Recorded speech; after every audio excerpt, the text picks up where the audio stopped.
Hey guys, Matt Toby here with another new product review for you.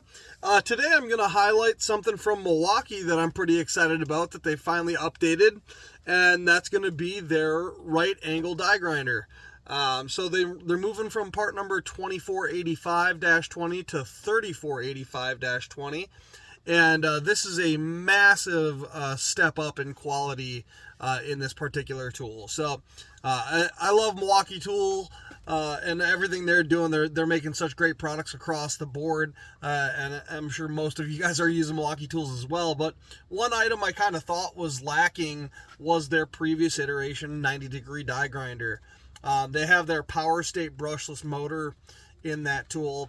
And it just seemed as though if you put any sort of tension, a lot of guys would run a cutoff wheel on them.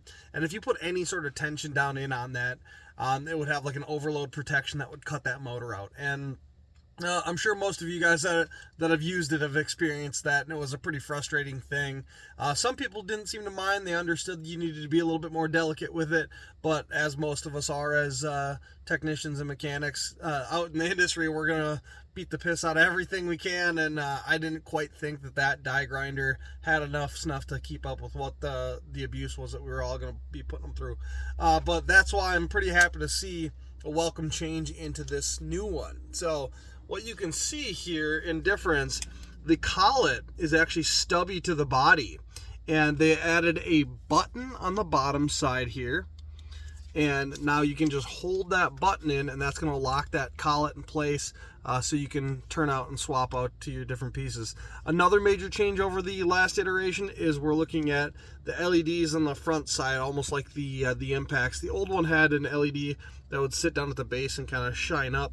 And then another massive update would be this button design. There's no catch. The other style button had just that cylinder switch, and every now and again that would stick when it's going in. But without a question, the biggest change up on this is that it is far more aggressive. It has so much more power than that last iteration. The last one said it was about 20% more powerful than a 0.25 horsepower die grinder in an air. And this one feels like it's sitting closer to a half horse, and you can really feel it when you're really putting a load on it. It's not going to stop up or run out on you. So I've gotten to demo these a few times. I already sold quite a few of these.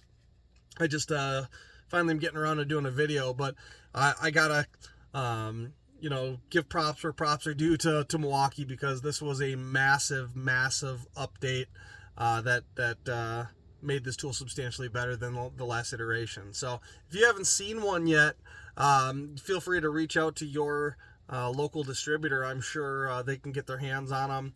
These are going to be all over the place, but man, has it been an awesome upgrade. So that's all I got for you today, guys, and I'll catch you on the next video. Thanks.